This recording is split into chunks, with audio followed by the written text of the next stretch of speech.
네, 안녕하세요. 이승환입니다. 오늘은 요 가짜뉴스, 허위 정보를 주제로 한 그림책 3권을 알아보도록 할게요. 우선 그림책에는 여러 가지 주제가 있겠지만 가짜뉴스란 주제를 바탕으로 집중적으로 이제 방향을 잡아서 코칭을 할 수 있는 책들을 뽑아봤고요. 저작권 문제도 있고 해서 이야기 전체 그림을 다 보여준다기보다는 간단한 줄거리 소개와 어떤 키워드를 잡아가면 좋을지 키워드 3개로 정리했습니다. 그래서 첫 번째 책은 그 소문 들었어. 이거는 이제 거짓 소문에 대한 이야기인데요. 요즘 선거, 정치적 문제 이런 것들을 되게 심플하게 동물들의 선거 이야기로 풀어낸 거예요. 근데 그 선거 속에서 나름 욕심 많은 금색 사자, 여기 금색 사자가 또 다른 후보를 이제 상대방을 이제 음해하는 거짓 소문을 퍼뜨립니다. 그리고 이 소문이 동물들 사이에서 퍼져나가서 결국 잘못된 투표를 이제 하게 되고요. 그 투표를 통해서 이 욕심 많고 이 비윤리적인 금색 사자가 왕이 되고 그 피해는 고스란히 이 동물들이 받게 돼요.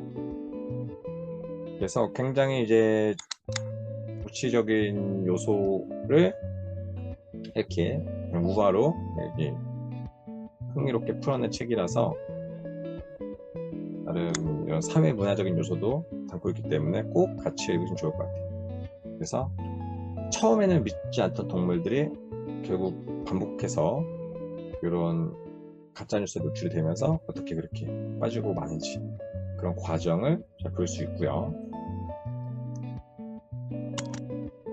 다음은 늑대가 들려주는 아기돼지 삼형제 이야기입니다.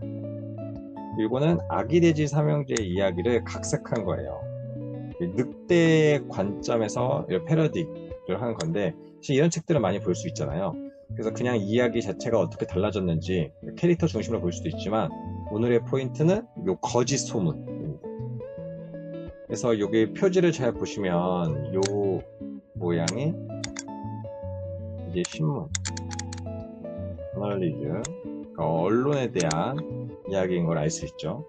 그래서 우리가 아는 아기돼지 삼형제 이야기는 요 언론에 의해서 이제 만들어진 것이다.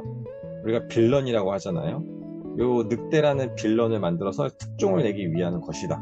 늑대는 이제 억울하다 라고 이야기하고 있어요. 늑대 입장에서는 자기는 사소한 나름 여러 가지 사건들을 겪어왔던 건데 그것을 아기돼지 입장에서 보고 본인은 이제 빌런화 시켜서 이 사람들이 이제 독자들의 흥미를 위해서 만들어낸 이야기고 본인 희생양이다 라고 얘기하고 있는데 어느 것이 진짜일지는 모르지만 결국 이런 상상 속에서 이 저널리즘, 언론의 특징도 같이 분석해 볼 수가 있습니다.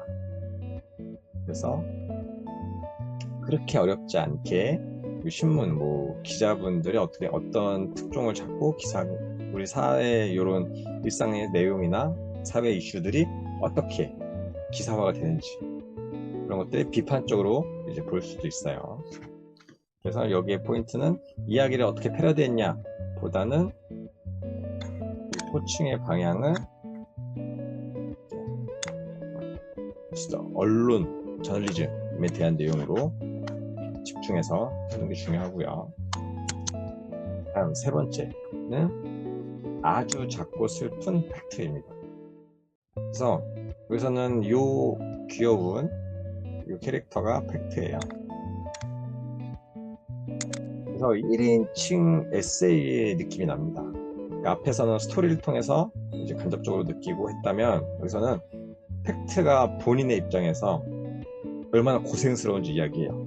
이런 가짜들의 홍수 속에서 이 진짜 팩트가 얼마나 가치 있는 것인지 도대체 나 이렇게 힘들어 라는 이야기를 통해서 우리가 감정이입도 하고 팩트가 진짜 중요하구나, 이 변함없이 진실을 담고 있는 것이 정말 중요하구나 라는 가치를 느낄 수 있습니다. 그래서 우리가 맨날 팩트체크 말로 하지만 이 팩트체크 할 때마다 요 작고 슬픈 이 불쌍한 팩트를 떠올리면서 집중해서 팩트 체크하는 것도 좋습니다. 그래서 여기서는 요 팩트 체크를 할 수 있습니다. 이렇게 그림책 3개 말씀드렸는데요. 요 가짜뉴스가 결국 뭐 거짓말, 허위 정보 이런 내용을 다 담고 있는데 어느 것을 중점적으로 코칭하냐가 포인트다. 이런 것을 꼭 말씀드려요. 그래서 이 3가지 책은 가짜뉴스를 포인트로 꼭 이야기를 나눠보면 이 주제에 맞는 코칭을 할 수 있다. 여기까지 3권 추천드렸고요. 다음에 또 추가로 그림책 추천드리도록 하겠습니다. 감사합니다.